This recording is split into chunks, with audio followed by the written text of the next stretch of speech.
Olá, minha aluna do nono ano, professor Antônio Marcos. Vamos comentar hoje sobre a política dos governadores e o coronelismo na Primeira República. Livro de vocês, página 18 a página 25, tá? Primeira imagem, vocês estão vendo um político brasileiro chamado Campos Salles, presidente do Brasil de 1898 a 1902. Um dos presidentes mais importantes da história republicana do Brasil. Por quê? Em primeiro lugar, porque ele foi o presidente responsável pela formação e desenvolvimento da política dos governadores, ou que também é chamado no livro de vocês de política do café com leite, ou política do coronelismo, e também porque ele vai ser responsável pela formação de um plano econômico para salvar o Brasil da crise econômica advinda do encilhamento do Rui Barbosa, que a gente viu na aula passada, tá? Por esse plano econômico, o Brasil vai pegar um empréstimo de empresários internacionais, mas em troca o Brasil vai pagar juros e juros de dívida externa, tá? Vamos lá.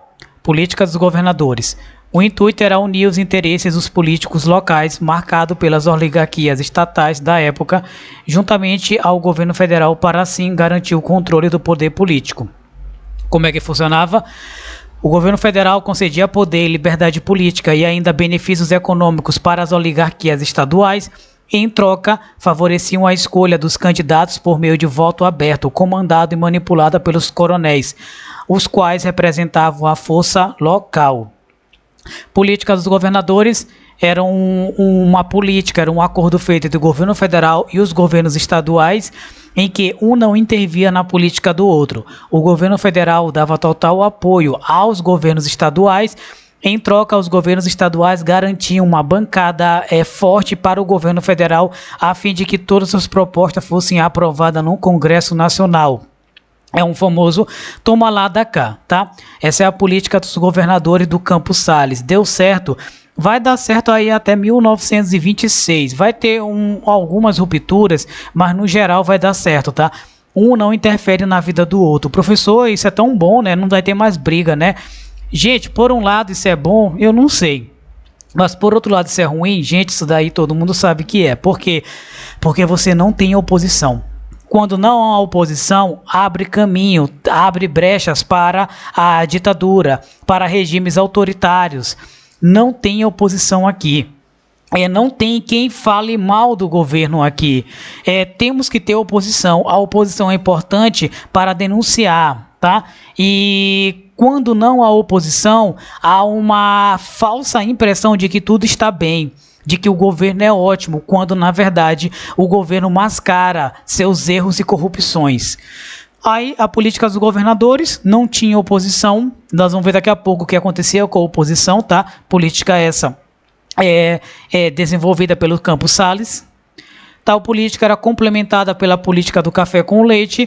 Nesse modelo, os fazendeiros de Minas Gerais, que dominavam a produção de leiteira, e os latifundiários paulistas, que eram produtores de café, revezavam no poder na presidência da República.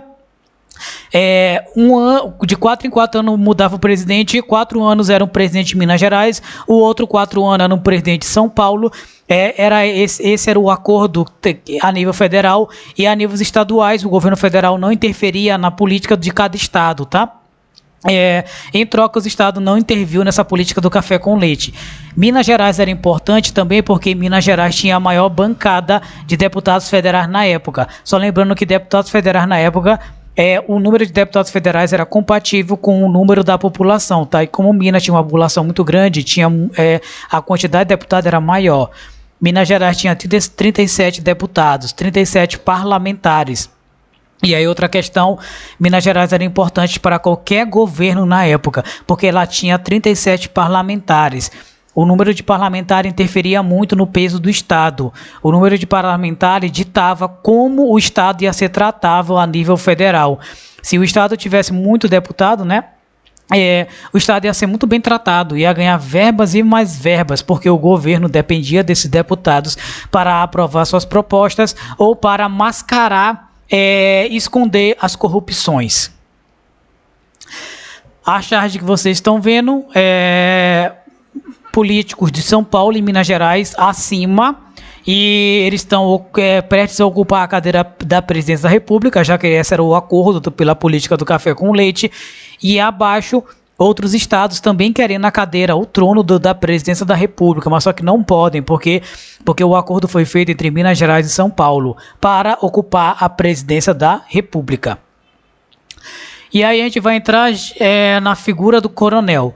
Gente, a primeira república, que é a República do Café com Leite, né? Essa aqui vai de 1894 até 1930. É uma república feita por coronéis. Gente, coronel, na imagem que vocês estão vendo, é uma reunião de coronéis da Primeira República. Estão reunidos certamente para discutir sobre assuntos políticos, tá?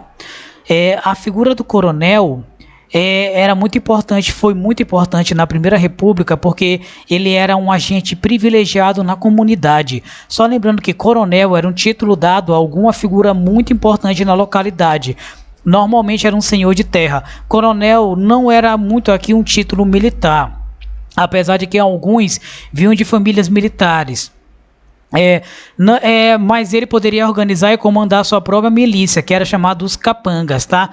O coronel ele organizava sua milícia com o apoio do governo estadual e federal, ou o governo federal e estadual fechando os olhos para essas milícias, já que pela Constituição é proibido organizar qualquer tipo de milícia.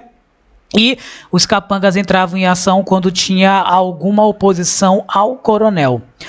Na Primeira República, quem quisesse ganhar voto tinha que se aliar a um determinado coronel, que era um corpo de privilégio aqui. O que é um corpo de privilégio, professor? Corpo de privilégio é alguém muito importante em uma localidade. Certamente na tua cidade, meu aluno, minha aluna, tem figuras importantíssimas políticas. Algumas não entram mais na política, né? Mas quem quer entrar na política, quem é novo na política, tem que procurar essas figuras importantes que são já maduras na política. Caso contrário, os novos nunca vão ganhar, porque eles não sabem que ao entrar em um território novo, tem que se procurar os corpos de privilégio daquela localidade. E os corpos de privilégio da Primeira República são os coronéis. Se você quisesse ganhar qualquer eleição na Primeira República, você tinha que ter como aliado um coronel. Caso contrário, você nunca ia ganhar nada. Porque o coronel, ele detinha uma milícia particular que era chamada de capangas, e esses capangas entravam em ação nas eleições, e também porque o coronel era responsável por indicar pessoas para cargos públicos. Se tu quisesse um emprego na Primeira República, tu tinha que ter o contato de algum coronel. Caso contrário, tu não ia ter emprego público nenhum. Além do Campos Salles, que foi o criador da política dos governadores, outros presidentes do período da República Velha usufruíram do sistema da política dos governadores. Quais foram? Rodrigo Alves, Afonso Pena, Nilo Peçanha, Hermes da Fonseca, que está ali de vermelho, daqui a pouco eu vou explicar porque está de vermelho, Venceslau Braz, Delfim Moreira, Epitácio Pessoa, Arthur Bernardes e Washington Luiz. Aí são todos presidentes da República Velha. E vamos comentar agora, gente, como era o processo eleitoral durante a Primeira República. Vamos lá. Primeira questão. Gente, o voto era facultativo, tá? Votava quem quisesse, quem sentisse vontade de votar. E apenas os homens maiores de 21 anos alfabetizados poderiam votar. Isso representou 5,6% da população. O voto era facultativo, só compareciam às urnas os interessados em participar, tá? Ou os que fossem conduzidos pelos chefes locais. E aí a gente já percebeu uma variação entre 1,4 e 5,7 de comparecimento às eleições, o que é muito pouco, tá? Em quem votar? O presidente da República e seu vice era escolhido em pleito diferente, isso até 1960. Tu tá acostumado hoje, meu aluno, de ver o presidente e o vice do mesmo partido, né? Ou então eles sempre juntos. Por exemplo, o Bolsonaro e o Mourão, eles venceram juntos, tá? Não teve diferença de Bolsonaro e Mourão, mas só que na Primeira República tinha eleição do presidente, tinha eleição do vice-presidente. Muitas das vezes eles eram inimigos políticos, mas era assim que funcionava. Isso até 1960, tá?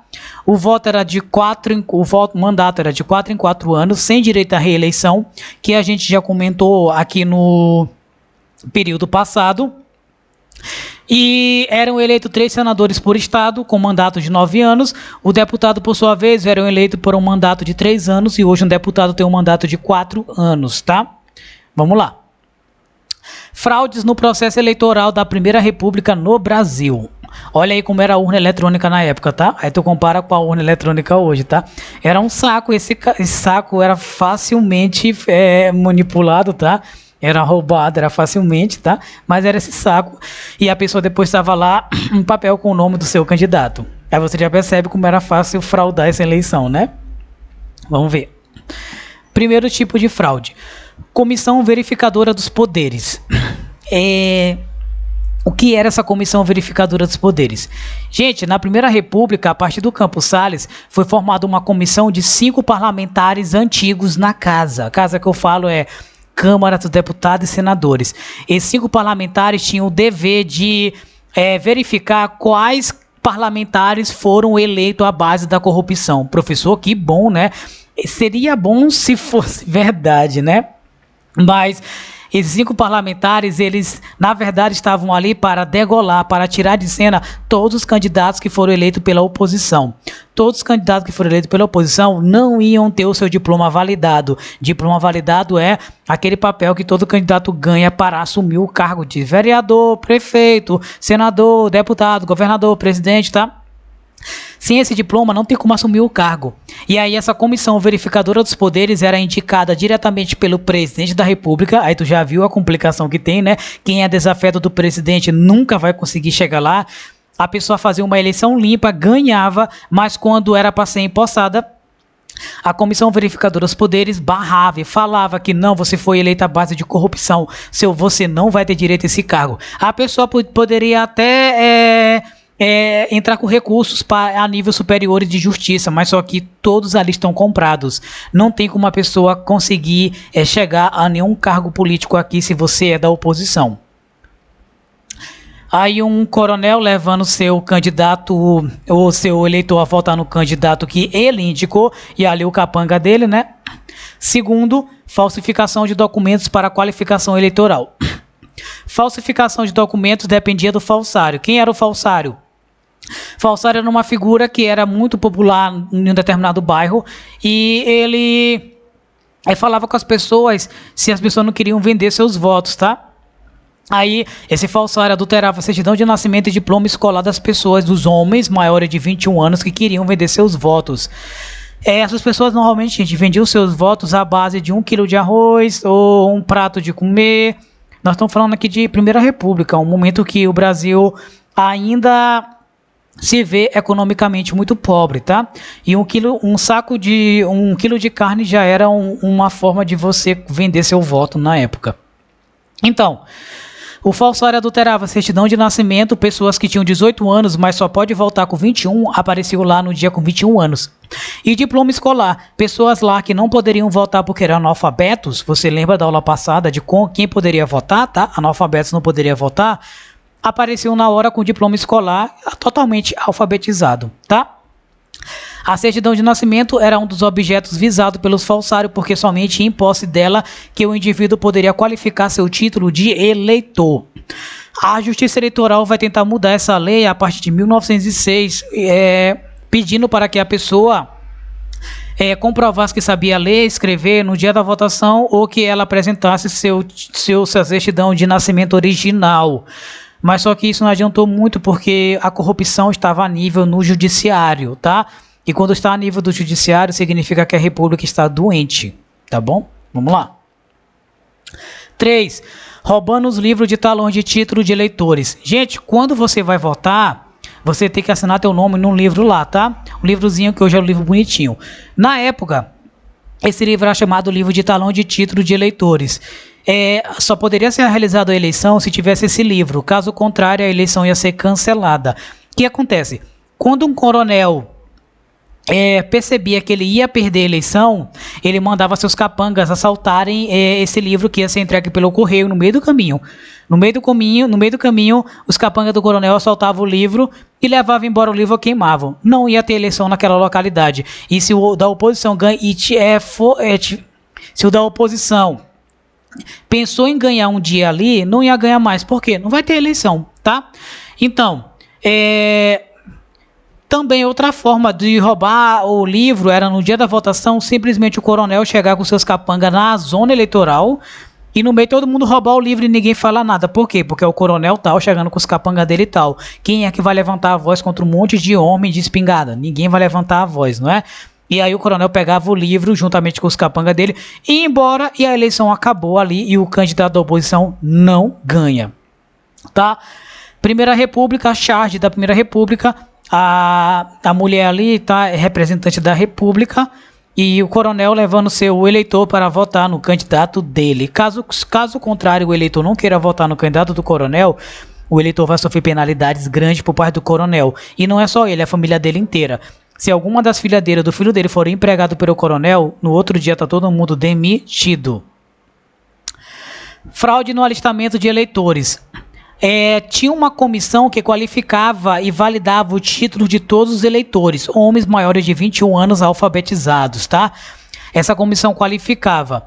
Essa comissão, como ela era indicada por políticos, essa comissão de 5 eleitores, muitas das vezes eles acabavam fraudando título de eleitores para que no dia da votação aparecesse eleitores a mais ou a menos. Caso da oposição esteja bem na pesquisa, né, eleitoral, como ele está bem, vai aparecer poucos eleitores e aí ele cai. Caso a comissão verifique que os eleitores estão muito para o lado do coronel tal, aparece mais eleitores do que é permitido na cidade e o coronel vai ter uma votação monstruosa, tá?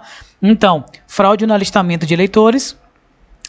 E aí, meu aluno, minha aluna, a gente vai pegar aqui só um caso aqui interessante, que é um caso de tentativa de ruptura com o modelo político eleitoral vigente, que é o governo de Hermes da Fonseca, de 1910 a 1914, tá? O nome dele você já percebe que tem semelhança com Deodoro da Fonseca, né?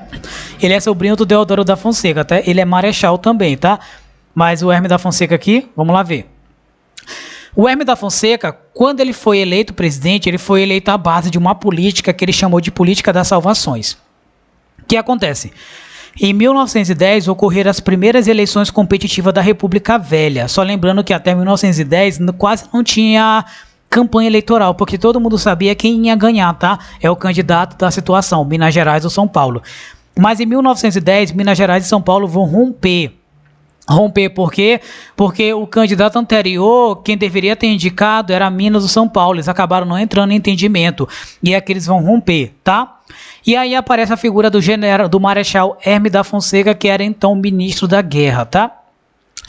Hermes da Fonseca foi apoiado por Minas Gerais e pelo coronel gaúcho Pinheiro Machado. Vamos gravar o nome desse homem, Pinheiro Machado. Uma das figuras, se não a figura mais importante da Primeira República até 1915, tá? Ele é a figura que vai indicar vários políticos na época, tá? E São Paulo indicou Rui Barbosa, que foi aquele mesmo homem lá da política do encilhamento que o Brasil vai quebrar, tá? São Paulo e Bahia que vão se unir e indicar Rui Barbosa. É a primeira vez que a população brasileira vai experimentar uma campanha eleitoral de verdade, tá? Hermes da Fonseca saiu vitorioso, mas com uma diferença de voto que não era normal para a época, tá? Ele recebeu quase 400 mil votos contra 220 mil de Rui Barbosa. E as pessoas estavam acostumadas ao presidente da República da situação, que é Minas e São Paulo junto, sempre ganhar 400 ou 500 mil votos e o da oposição não ganhar nem 20, 10 mil votos. E o Rui Barbosa chega aqui com 220 mil votos, tá? Hermes da Fonseca saiu vitorioso e prometeu moralizar a política brasileira e combater a corrupção a nível eleitoral. Gente, né? O homem militar saiu aqui com essa missão, né? Vamos ver o que ele fez? O programa de Hermes da Fonseca, qual era o programa dele? Atacar o velho esquema da política dos governadores, idealizado e colocado em prática lá pelo Campos Salles, tá? Essa política seria substituída pelo centralismo. O que significa esse centralismo do Hermes da Fonseca? Significa que o governo federal agora vai centralizar todas as decisões. Isso vai funcionar? Gente, nós sabemos que isso não funciona em um regime republicano que segue o modelo de divisão de poderes lá do Montesquieu, lá do iluminismo, que é o poder executivo, legislativo e judiciário. Um não pode bater com o outro. É o que funciona até hoje no Brasil, tá? E o governo procuraria se tornar independente das oligarquias, depondo governadores nos estados e nomeando interventores, a maioria militares. Professor, é ótimo, né? Enfim, acabou essa política dos governadores corrupta. Meu aluno, minha aluna, seria a salvação nacional mesmo, essa política do Hermes da Fonseca, né?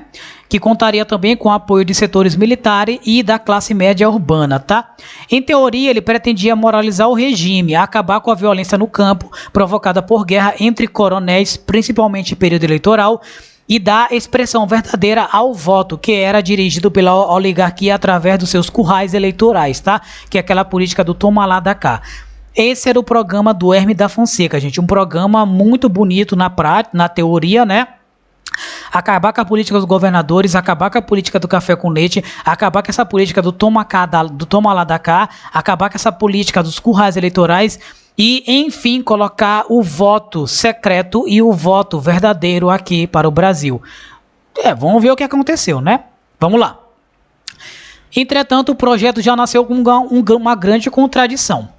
Como é que um homem ele vai propor moralizar a política do Brasil se ele foi colocado na presidência da República por nada mais, nada menos que Pinheiro Machado, que foi o maior político da Primeira República no Brasil. Pinheiro Machado foi o homem responsável por colocar vários presidentes lá no trono presidencial e colocar vários deputados e senadores também lá no Congresso.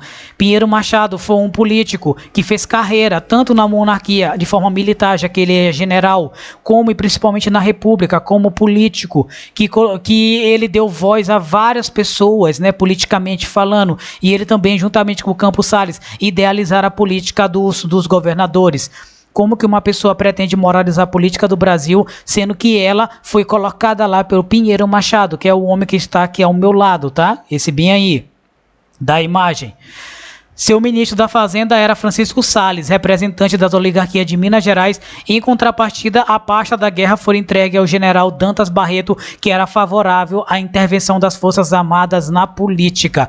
De um lado você tem integrantes da velha política dos governadores, do outro lado você tem militares que são a favor da intervenção das Forças Armadas na política. Só lembrando que Hermes da Fonseca é um marechal que vem de um grupo de intelectuais militares que acreditaram que a função das Forças Armadas era moralizar a política do Brasil.